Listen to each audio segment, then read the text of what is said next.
Un saludo a todos, bienvenidos a este espacio. Una vez más nos encontramos aquí con los hermanos reunidos en esta aula virtual.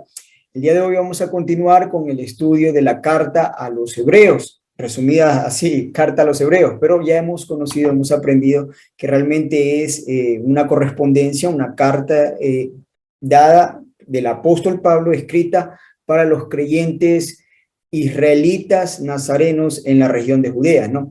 Hemos visto el propósito de la carta: animar, exhortar, consolar al pueblo frente a la profecía eminente que había ya dado Yeshua acerca de la destrucción del templo y de cómo después de esta destrucción del templo, pues tendríamos un mediador, alguien que haga un ministerio de sacerdote, de intercesor entre el pueblo del Eterno y Elohim, frente a que no habría un lugar físico, aparentemente, donde hacerlo, o quién lo podría hacer.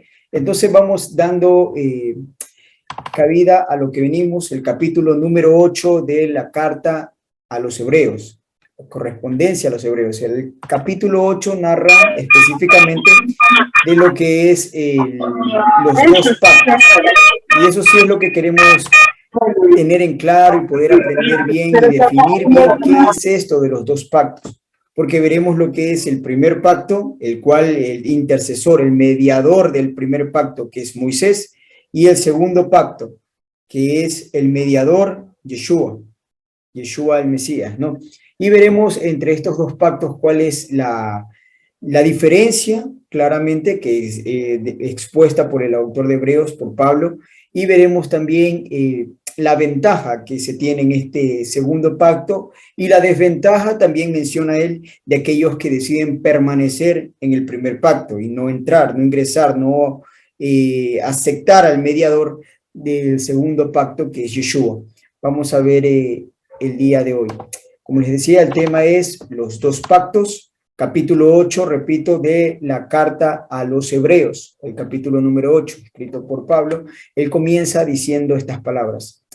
Ahora bien, dice él, después de todo lo que habíamos analizado de los capítulos anteriores, él dice, el punto principal de lo que venimos diciendo es que tenemos tal sumo sacerdote, el cual se sentó a la diestra del trono de la majestad de los cielos. Dice el punto principal, ahora él quiere llegar al punto principal.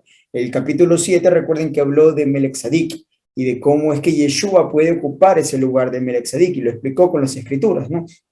Y ahora dice el punto principal de todo lo que venimos diciendo es que tenemos un Cohen Hagadol. Eso ya lo dejó él establecido. Hay uno que es reconocido por el Eterno y no es de la tribu de Leví, pero hay uno. Y él dice, el cual se sentó a la diestra del trono, o sea, se sentó a la diestra del Eterno, hablando de una manera metafórica, como haciendo un símil entre lo que ocurrió con Joseph en Egipto y el faraón, aquel que es la mano derecha, aquel que es el que lo gobierna todo, y el único por encima de él es en Joseph el faraón, y aquí el Eterno, ¿no? Está haciendo esa misma analogía de lo que ocurrió en la historia del pueblo de Egipto en los días de José. Entonces les está explicando y les dice claramente que el cual se sentó a la diestra de la majestad de las alturas. A la diestra de la majestad debemos entender que está hablando del Eterno, ¿no? Del trono del Eterno, haciendo una referencia metafórica, porque no es físico. Pero a donde fue Yeshua realmente, donde está Yeshua haciendo esa función de segundo al mando, es un lugar físico. Pero cuando habla del trono, la majestad de las alturas, está haciendo una referencia. No es que él está sentado literalmente al lado del Padre, literalmente. Eso es una metáfora. Y el verso 2 nos indica un poco más de dónde está él, en qué lugar. Dice el ministro del santuario, o sea, Yeshua, el sumo sacerdote, es ministro del santuario de aquel verdadero tabernáculo que levantó el Eterno y no el hombre. Un tabernáculo que levantó el Eterno y no el hombre. ¿Cuál es ese? Pues veamos en los versos que siguen. El verso 3, del capítulo 8 dice esto. Porque todo sumo sacerdote está constituido para presentar ofrendas y sacrificios. Y es así, todo sumo sacerdote está puesto o es levantado o es instituido, ¿para qué? Para que haga ofrendas y sacrificios, mediando, ¿no? Un intercesor entre el Eterno y los hombres, ¿no? por lo cual es necesario que él también tenga algo que ofrecer, le está diciendo. O sea, todo sumo sacerdote presenta ofrendas, presenta algo para acercar al pueblo al Eterno. Esa era la razón por la que los sacerdotes lo hacían. Dice, este sumo sacerdote también tiene algo que ofrecer, o debe tener algo que ofrecer al Eterno. ¿Dónde nos explica qué es esto que él ofrece al Eterno? En el capítulo 10 de esta carta. Y ya lo vamos a ver cuando nos llegue el momento, ¿no? Pero al momento vamos a reducir a lo que está escrito aquí, ¿no? El verso 4 dice, así que si estuviese sobre la tierra, porque él no está en la tierra, no está sobre la tierra, dice, si Yeshua, el Cohen Hagadol, del que estamos hablando, estuviese sobre la tierra, ni siquiera sería sacerdote. Y es realidad, eso es lo que tenemos que tener en claro. Yeshua es el Rey de Reyes y así lo nombramos por título, pero él no está ejerciendo una función de rey hoy, en este momento. El día en que él deje el lugar donde está hoy, físico, un lugar físico, y se presente aquí en la tierra de una manera física, como lo hizo después de la resurrección, él tomará el lugar de rey, ya no de sacerdote. Porque aquí en la tierra, en el lugar en donde estamos, el Eterno ya designó que aquí quienes ejerzan la función de sacerdote tienen que ser la tribu de Leví bajo el linaje de Aarón. Él no puede quebrantar sus reglas. Yeshua, mientras vivió en el tiempo antes de su muerte y su resurrección, jamás ingresó al lugar santísimo, jamás ingresó al lugar santo, jamás siquiera caminó o se acercó y se atrevió a subir los 2 escalones que estaban en el templo, que lo llevaban del atrio de los israelitas a subir al atrio de los sacerdotes. No podía hacer eso. Era una ofensa de muerte realmente, era una transgresión de muerte. Él no podía hacer eso. Y aquí lo está explicando claramente. No es porque podemos pensar, es que él es el Mesías, él puede hacer lo que quiera. No, porque el Eterno todo lo maneja bajo leyes, todo lo maneja bajo una estructura legal y no puede brincarse. Recuerden que de acuerdo a la perspectiva del Eterno, la cual nos enseñó Moshe, nos enseñó Yeshua, nos enseñaron todos los profetas, el pecado es infracción de la ley, el pecado es un delito, el pecado es cometer realmente un acto contrario a la regulación que el Eterno ha dado. Por lo tanto, si Yeshua hubiese actuado de una manera deliberada, como hizo el rey Acaz, y entró al lugar santo a ofrecer incienso, pues recuerden qué le pasó a él, por hacer algo que no debía, por tomar algo que no le correspondía a él, siendo del linaje de David, que entró a un lugar prohibido, pues realmente le cayó lepra y fue una transgresión. Él cometió un pecado. Yeshua no se podía descalificar de ninguna manera. El autor de Hebreos, Pablo, lo deja claro cuando dice en este verso 4, si él estuviese aquí en la tierra, pues ni siquiera sería sacerdote. Tiene que ejercer fuera de la tierra para poder tomar la función de sacerdote, porque aquí en la tierra está establecido que los sacerdotes deben ser del linaje de Aarón, del linaje de Leví, y sabemos que él viene de la tribu de Judá. Todo eso lo vimos en el capítulo anterior, ¿no? Y él dice, habiendo aún sacerdotes que presentan ofrendas según la Torá. Y él escribe esto, entonces nos ubicamos que la carta, por lo menos, está escrita unos años antes de la destrucción del templo, porque aquí anuncia todo esto de que el templo iba a caer. Esa es la razón por la que está escribiendo que tendríamos un sumo sacerdote. Pero sabemos que el templo todavía estaba funcionando, ¿no? Cuando se escribió esta carta. El verso 5 dice, los cuales sirvieron a lo que es figura y sombra de las cosas celestiales, las cosas que están en las regiones celestes, dice Pablo también. Eso es lo que nos manifiesta a nosotros del lugar, o nos da una idea clara por lo que él está diciendo del lugar en el cual está Yeshua hoy en este momento. Pues les dice, como se le advirtió a Moshe cuando iba a erigir el tabernáculo, diciendo, mira, haz todas las cosas conforme al modelo que se te ha mostrado en el monte. Él hizo algo conforme al modelo que se estaba mostrando en el monte. Entonces tenemos que darnos cuenta que esto que nosotros vamos a percibir en este tiempo tiene que ser algo real, no es algo religioso. No podemos nosotros ver que lo que él está escribiendo sea un lugar espiritual, un lugar de fantasías o un lugar fuera del tiempo y el espacio. No se puede. Él tiene un cuerpo, por lo tanto, para tener un cuerpo que ocupe un espacio, tiene que estar en un lugar donde pueda ocupar ese espacio, ¿no? Tiene que haber un tiempo, tiene que haber profundidad, anchura, donde sea, y en la eternidad no existe nada de esto, ¿no? Entonces nos damos cuenta que el lugar donde Él está hoy es el mismo lugar en el cual usted lee en el libro de Éxodo, que se ve en el capítulo 21, donde una nube cubre el monte Sinaí, y a Moshe se le dice, sube, entra en la nube, y usted va a leer claramente que le dice, entra en la nube, que entendemos por la lógica, por lo que él vio, por lo que él pudo experimentar, no era una nube como tal, una acumulación de vapor de agua, no era eso lo que él estaba ahí. Le llamó una nube porque así lo describió, así lo vio él, y así lo vio el pueblo, así lo recuerda el pueblo. Pero obviamente era un lugar, era un espacio, un vehículo, porque vemos que después se trasladaba, se movía de aquí para allá, y es asimismo un vehículo en el cual Yeshua dice en el capítulo 1 del libro de Hechos, que narra que fue tomado, fue recibido en una nube. Exactamente lo mismo, el mismo lugar que estaba en el monte Sinaí fue el mismo lugar que estaba por encima de los discípulos el día que él ascendió hasta la majestad de las alturas, ¿no? ¿Y qué había dentro de ese lugar? Cuando Moshe entra en ese lugar, podemos ver que él se le dice, haz todo lo que ves, conforme al modelo que has visto, recréalo. Lo que estás viendo es el original, lo que tú vas a hacer es una copia, y eso fue lo que hizo. Y es lo que está diciendo aquí Pablo, lo que acabamos de leer, es que los sacerdotes ministran lo que es una copia del verdadero, el cual fue creado obviamente por los ángeles.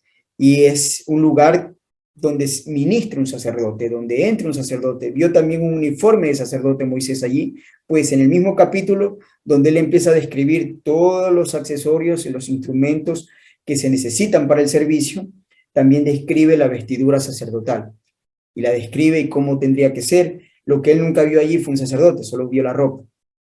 Vemos que ese sacerdote es Yeshua. Estaba esperando nada más a la llegada de él, con un cuerpo perfecto, con un cuerpo inmortal, cumpliendo ahora sí la profecía de sacerdote para siempre, que juró el Eterno. Conforme al orden del Melech Tzadik, él es el único que podía cumplir esa profecía. Ahora sí, pues es un sacerdote para siempre, no puede morir. Y él entra cumpliendo a cabalidad esa profecía y hace el ejercicio de intercesor. Y vamos a darnos cuenta, como les digo, en el capítulo 10 les muestra exactamente cuál era ese sacrificio que él presentó allí, porque no era una ofrenda quemada, literal, como ofrecían todos los demás sacerdotes. Pero el capítulo 10 sí nos menciona que es lo que él ofrece, lo que él presenta delante del Eterno como su ofrenda, ¿no? Vemos dónde está Yeshua en este momento, que es un lugar físico, ya les digo, en algún lugar de las regiones celestes, en algún lugar del espacio, está, tiene que estar, porque es lo que nos deja prever, nos deja entender la escritura y lo que ellos conocían en esa época, ¿no? Continuemos, el verso 6 dice, pero ahora más excelente ministerio, es el suyo, cuanto es mediador de un mejor pacto, legislado sobre mejores promesas. Dice que Yeshua es un ministro de un mejor pacto, hablando del pacto que se hizo con el pueblo de Israel en Sinaí. La pregunta es, ¿por qué es mejor? ¿En qué se diferencia un pacto con el otro? ¿Por qué uno se le llama mejor y el otro no? ¿Será que, como dice el cristianismo, que el Eterno no hizo las cosas perfectas la primera vez y tuvo que enviar a su Hijo para arreglar el desperfecto que hubo? Porque lo que vamos a leer en el siguiente verso dice sin defecto, como que el primer pacto tuviese un defecto. Pues veamos de qué se trata todo esto, ¿no? Y le dice más excelente, dices, más excelente, porque es eterno, porque es duradero, porque no cambia. Eso es lo que se refería, lo leímos también en el capítulo 7.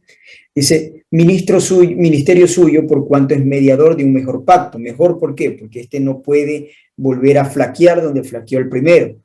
Legislado sobre mejores promesas, y efectivamente es mejores promesas y ya lo vamos a ver. El verso 7 dice, porque si aquel primero, el que se hizo con Moshe, con el pueblo de Israel en Sinaí, hubiera sido sin defecto, es la palabra que aparece allí en griego, lo pueden ver, está subrayado con rojo y dice sin y mentos, lo que se tradujo como defecto, como un problema. Ciertamente no se hubiera procurado lugar para el segundo, y parece muy sencillo lo que dice, ¿no? En español, Si el primero no hubiera sido sin defecto, pues no se hubiera procurado lugar para el segundo. La lógica más natural para cualquiera que lee esto es, ya, el primero tuvo un defecto. Eso es lo que estamos leyendo. Pero esta palabra hay que analizarla para tener claro qué es lo que se dice. Hay muchas traducciones, muchísimas, de hecho en la Reina Valera, donde una traducción, una palabra, cambia completamente el sentido original. Miremos esa palabra amemptos. Amemptos es del Strong G273. Amemptos y significa sin culpa, sin deuda, sin merecer ninguna censura, libre de culpa o defecto, y ahí es la palabra que le tradujeron allí. Irreprensible, alguien sin deuda ante la ley. Eso es lo que significa esa palabra. O sea, lo que está diciendo es que si el primer pacto hubiese sido sin deudas, no se hubiera procurado lugar para el segundo. ¿Por qué? Porque el primer pacto dice, el hombre que hiciera estas cosas vivirá por ellas y que quedará en maldición todo aquel que se aleje de las palabras escritas bajo esta Torá. ¿Qué significa todas estas cosas? De que el hombre que peca frente a esta Torá carga culpa, frente a este pacto carga una culpa, una deuda que se tiene que pagar. Y vemos que el primer pacto y las deudas era algo constante, pues cada año se hacía una expiación, un pago por las transgresiones que el pueblo haya cometido sin haber, muchas veces sin culpa, ¿no? Lo que vemos en el día de Yom Kippur, el día 10 del mes séptimo, es el día del perdón, el día de expiación, donde toda la nación ayunaba, toda la nación oraba e intercedía por un solo hombre que se encontraba preparado y listo para ingresar cara a cara con el Eterno una vez al año y no sin sangre, no sin las condiciones que el Eterno dijo, hagan esto porque de otra manera morirían o morirá el sacerdote que ingrese, ¿no? Era todo el pueblo orando, intercediendo y pidiendo al Eterno que tenga misericordia y escuche las palabras y la intercesión de ese hombre que entraría. Y entró al lugar santísimo, detrás del velo, en el arca del pacto, ¿no? Esto es lo que tenemos que entender, porque ¿a qué se refiere entonces cuando dice que si este primer pacto hubiese sido sin defecto, no se habría procurado un lugar para el segundo? Pues es claro, es lo que está diciendo es que el primer pacto acarreó deudas, acarreó faltas, pues llevó al punto de que la nación de Israel, gran parte de las tribus, 10 tribus en específico, 10 de estas tribus fueran llevadas al punto tal en el cual se les entregara de alguna manera representativa, el Eterno lo hace, una carta de divorcio y los despide en cumplimiento al pacto, porque ellos violaron el pacto en primer lugar. Entonces queda una deuda, queda un saldo. Y dice el escritor, aquí Pablo nos está diciendo, el primer pacto, si hubiese sido sin defecto, no se habría procurado. O sea, si hubiese quedado sin deudas, no se hubiese procurado un lugar para el segundo pacto. Pero hubieron estas deudas. Yeshua, de acuerdo a las palabras de Pablo, tanto en la carta que le escribió a los judíos que se encontraban en Roma y la que escribe aquí a los hebreos en Jerusalén, cuando en el capítulo 10 lo vamos a leer, dice algo muy claro que nos abre el entendimiento de cuál es el sacrificio que hace Yeshua. Dice en Romanos capítulo 3 que él muere para pagar las transgresiones las transgresiones del pasado, perdón, las transgresiones por los pecados pasados, por los pecados pasados. Y en Hebreos sí dice que él muere para pagar las transgresiones que había bajo el primer pacto, lo que estamos viendo.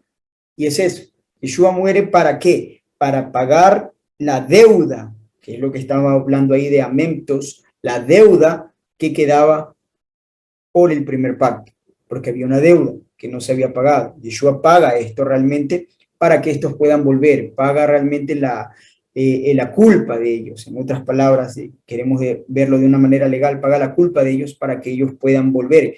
Específicamente no ellos, los que cometieron el error, pues ellos ya están muchos siglos muertos, pero es su descendencia, el estirpe, el linaje de ellos, puedan regresar y puedan volver. En la época de Yeshua, el linaje de ellos podrían regresar, podían volver, y hasta el día de hoy, desde que esa puerta se abrió, desde que el nuevo pacto entró en vigencia, con la muerte de Yeshua, pues todo su linaje puede volver y se quita es como dice Pablo a los colosenses, esa carta de la cual les era contraria a quienes, al linaje de Israel que estaba por sentencia legal divorciados del Eterno y no podían volver. Por legalidad no podían volver, pero ahora pueden volver porque esa deuda ha sido pagada por Yeshua. Eso es básicamente lo que está diciendo aquí. Y es lo que vemos nosotros cuando le dice, si el primero hubiese sido sin culpa, sin deuda, pues no se habría procurado lugar para el segundo. ¿Por qué? Porque el Eterno tiene que cumplir la promesa que le hizo a Abraham, de que toda su simiente, toda su descendencia, el pueblo del pacto, las 12 tribus de Israel específicamente, porque así se fue filtrando el pacto, y la promesa, el hijo de la promesa, Isaac, de Isaac a Jacob, de Jacob a sus 12 hijos, conforme al Eterno le iba mostrando, ellos tenían que adquirir o iban a adquirir la promesa que se le dio a Abraham. Ellos adquirirían esa promesa. Entonces vamos entendiendo un poco más de cómo es que el Eterno tiene que obrar, porque el judaísmo hasta el día de hoy, ellos no están buscando recuperar a las 12 tribus de Israel. Para ellos dicen, no, ya regresaron o prefieren ignorar estas profecías y quieren levantar un reino, quieren levantar con un Mesías, quieren levantar un templo y todo con un judaísmo nada más, solo como eso, como judaísmo, donde unos cuantos levitas, otros de la tribu de Judá, unos cuantos por ahí que quieran reconocerse de la tribu de Benjamín, pero olvidan las 12 tribus, olvidan las profecías de la repartición de la tierra a 12 tribus, olvidan todo esto y empiezan a buscar levantar lo que diría Shaul, ¿no? Lo que diría Pablo, un evangelio, unas buenas nuevas diferentes, completamente distinta a lo que los profetas dijeron de cómo se daría esto, ¿no? Por eso es siempre seguir la profecía, para no ir en contra del Eterno. Capítulo 8, verso 8 dice esto, porque reprendiéndolos dice, he aquí vienen días, dice Yahweh, en que estableceré con la casa de Israel y con la casa de Judá un nuevo pacto. Y nos da claro primero con quién se hace este pacto, casa de Israel y casa de Judá. Es claro que no hay pactos con gentiles, es claro que no hay pactos con una iglesia en Cristo Jesús, es claro que no hay un pacto con ninguna otra nación, sino con casa de Israel y casa de Judá. Si alguien no pertenece a alguna de estas dos casas, pues no puede ser parte del pacto y es legal. Si alguien hace un pacto con tal persona de tal apellido, alguien que no pertenezca a ese apellido no puede hacer ejercicio de efectuar, tomar los bienes prometidos en esa herencia. No se puede, no se puede. Y es exactamente lo mismo, ¿no? Y les dice el verso 9, no como el pacto que hice con sus padres, el día que los tomé de la mano para sacarlos de la tierra de Egipto, porque ellos no permanecieron en mi pacto, y yo me desentendí de ellos, dice Yahweh. Por lo cual, este es el pacto que haré con la casa de Israel. Miren que el pacto se centra ahora en la casa de Israel. Por eso Yeshua vino a las ovejas perdidas de la casa de Israel. Después de aquellos días, dice Yahweh, pondré mis leyes en la mente de ellos y sobre su corazón las escribiré. Esa es una gran diferencia entre el primer pacto y el segundo pacto. Miren que el primer pacto ya tenía una deuda, este segundo pacto no lo va a tener. El primer pacto, como escribe Pablo en otras cartas, les dice que es aquellos que veían la ley escrita en piedra, el primer pacto. El segundo pacto es aquellos que tienen la ley en su corazón.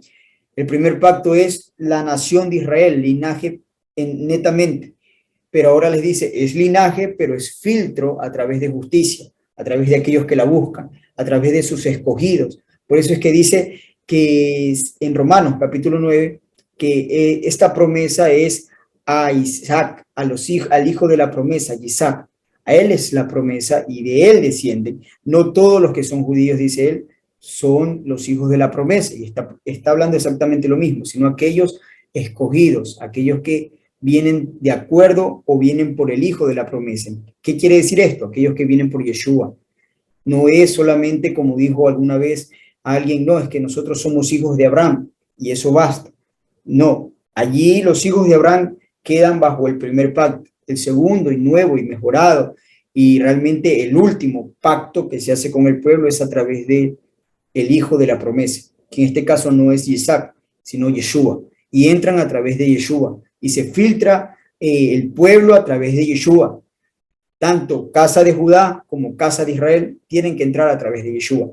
Pablo constantemente les dice, y lo vamos a ver que aquí también lo menciona, que ellos, aquel que insisten en vivir bajo el primer pacto, pues estarán perdidos, porque este pacto tenderá algún momento a desaparecer y a completarse y cerrar el vínculo del segundo pacto o el último pacto, y aquellos que quedaron allá pues quedarán con sus deudas.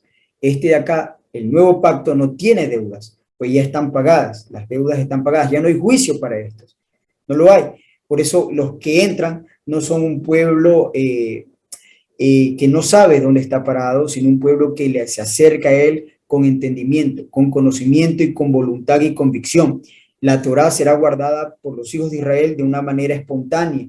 Serán aquellos hijos de Israel nada más que sean de ese linaje y que busquen guardar la Torá por iniciativa propia, que no deseen transgredir la Torá, no deseen transgredir los mandamientos del Eterno, sino más bien guardarlos. Ellos son los escogidos para el pacto o el reino, que es a través de este pacto con Yeshua como un mediador. No importa ya ahora solo decir yo tengo linaje, no es exclusivo el linaje en este momento, es por justicia, es por linaje, pero por justicia. Y esto es justo delante del Eterno. Recuerden que el Eterno cumple su palabra, pero Él también hace cumplir su justicia. O acordémonos cuando el Eterno le dice a Moisés, apártate que yo los voy a destruir a todos, y de ti, Moisés, voy a sacar un linaje para cumplir la promesa a Abraham de que su linaje sería heredero de la tierra. Y si él hubiese hecho de esa manera, pues hubiera cumplido, porque igual Moisés y todo lo que venga de Moisés sería el linaje de Abraham. Pero Moisés intercedió, no los destruyas de esa manera, y pidió clemencia. Y el Eterno escuchó, he oído tu dicho, le dice a Moshe. Y nos damos cuenta que aquí es exactamente lo mismo lo que está haciendo. Pues le dice, de alguna manera, no son todos, porque hemos visto cómo se desentendieron, no guardaron mi pacto, no guardaron mi ley, pues entonces será ahora aquellos que tengan la Torá en el corazón y en su mente la escriban, aquellos que tengan el deseo y el anhelo de guardar la Torá, pero a la vez, obviamente, serán del linaje de Abraham, para que se cumpla la profecía, para cumplir la promesa hecha a Abraham y a los patriarcas, ¿no? Es lo que está diciéndoles en este momento. Y vamos viendo, aquí con esto cierra el capítulo 8, dice, y seré a ellos por Elohim, y ellos serán a mí por pueblo. Ese es el sello, digamos así, de todos los pactos que se ha hecho con el Eterno y el pueblo, con el Eterno y Abraham. Es ese. Miren, y profundicemos y en algún momento tengamos el tiempo de reflexionar en qué significa esto, donde dice, yo seré su Elohim, y ellos serán mi pueblo. ¿Por qué? Porque todas las demás naciones tienen a sus dioses, tienen su roca, su fuerza, pero él dice, yo soy la fuerza de ustedes, yo soy su roca, y ustedes son mi heredad, mi pueblo, lo que me ha tocado, dice el Salmo, hablando de como que fueron en suertes, ¿no? Pero es el pueblo del Eterno, que tiene al Eterno como su Elohim, no cualquier Dios, no cualquier entidad por allí, a la cual a las otras naciones les es permitido, de acuerdo a Deuteronomio capítulo 18, dice, yo las he entregado a las otras naciones, pero a ustedes no lo he hecho así, los he apartado para mí. Y está hablando del pueblo de Israel, aquellos que tienen al Elohim de los cielos y la tierra.